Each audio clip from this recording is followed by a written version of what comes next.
Olá pessoal, meu nome é Reinaldo. Hoje nós vamos dar sequência das atividades do módulo de homeopatia, falando sobre os sintomas, agora com um pouco mais de profundidade. Como já falamos anteriormente, os sintomas são fundamentais para que possamos fazer o diagnóstico medicamentoso, isto é, encontrarmos o medicamento mais apropriado. Então nós pegamos na consulta a totalidade dos sintomas, selecionamos e hierarquizamos os mais importantes, e aí nós buscamos através desses sintomas o medicamento mais apropriado, que tenha mais similitude com a dinâmica do paciente. Muito bem. Agora, os sintomas, na verdade, eles são expressões de que alguma coisa está em desarmonia, seja o indivíduo, seja a doença que se manifesta. Então, o sintoma, ele expressa um desequilíbrio. Esse desequilíbrio ele precisa ser desvelado, e é justamente o sintoma que nos ajuda a compreender o que está em desarmonia naquele indivíduo. É claro que, além desses sintomas, nós também fazemos o diagnóstico clínico anatomopatológico convencional, que a biotecnologia nos disponibiliza. Mas, classicamente, os sintomas para o homeopata, ele nos orienta sobre a causa dos sofrimentos, a intensidade, a forma de manifestação desse indivíduo, como ele sente, como ele sofre, e aí, além do medicamento que nós buscamos, nós também podemos fazer, a partir da evolução dos sintomas, um prognóstico clínico e saber se aquele indivíduo está num processo de melhora ou de piora a partir da avaliação minuciosa desses sintomas. Então, o sintoma, ele nos ajuda a compreender qual o grau dessa disfunção, ou qual o grau desse desequilíbrio, ou qual o grau desta lesão que pode estar gerando todo esse desequilíbrio. Para nós, em homeopatia, existe um processo de evolução também dos sintomas ao longo das doenças, especialmente as doenças crônicas. Nós acompanhamos a evolução desses sintomas, lembrando que existe uma ordem na manifestação desses sintomas quando analisado ao longo do tempo. E nós utilizamos essa ordem para sabermos se o quadro está num processo de regressão, de melhora ou de piora. Então, os sintomas, eles podem ser classificados em sintomas próprios da doença, sintomas do indivíduo e sintomas também do medicamento. Vocês se lembram que o medicamento homeopático ele é capaz de produzir sintomas.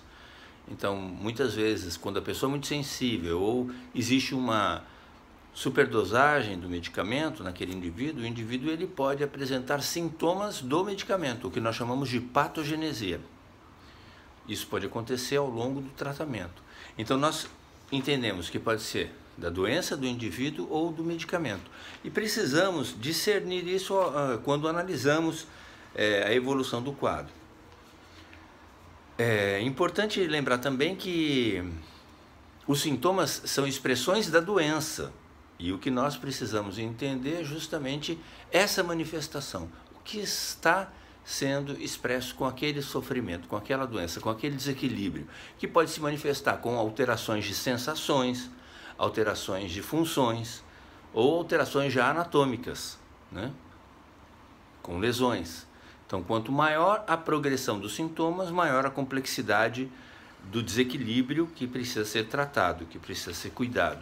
Então, durante o tratamento, nós categorizamos também esses sintomas. Além disso, nós já falamos que os sintomas podem ser classificados em sintomas mentais, que são muito importantes, sintomas gerais, como a febre, a transpiração, e sintomas locais, como dores articulares, enfim, dores de cabeça. É muito importante lembrar também que nós temos os sintomas chaves, que são os sintomas específicos de alguns medicamentos, e os sintomas guias, que são os sintomas que você vai usar ao longo do tempo para você poder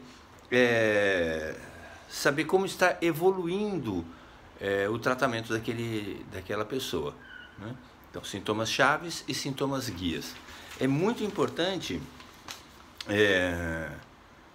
que nós compreendamos como se dá o aparecimento desses sintomas e também a regressão desses sintomas. Existe uma ordem durante o tratamento e durante a evolução das doenças crônicas, nós vamos falar isso mais adiante, que nos diz respeito, nos orienta sobre a evolução também da doença. Então, os sintomas, além de expressões do indivíduo e da doença, ele também nos orienta sobre o processo de evolução e nos ajuda a ter um prognóstico. Então fica aí o recado de que os sintomas são fundamentais para o médico homeopata e esse detalhamento dos sintomas é muito importante para a gente poder saber como a pessoa evolui ao longo do tratamento homeopático. Então não se resume a primeira consulta em encontrar o medicamento. A avaliação dos sintomas ela é importante para acompanhar ao longo do tempo a resposta que o indivíduo teve ao tratamento homeopático.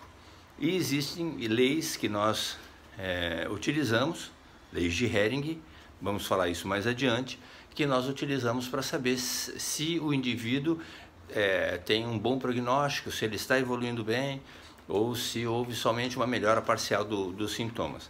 Enfim, os sintomas devem e merecem toda a atenção possível do médico. O médico homeopata valoriza e utiliza os sintomas no seu cotidiano com muito detalhamento. Lembra-se da modalização dos sintomas, onde a gente busca as particularidades, a forma de manifestação, a intensidade, o tempo de duração, a frequência com que ocorre a manifestação desses sintomas.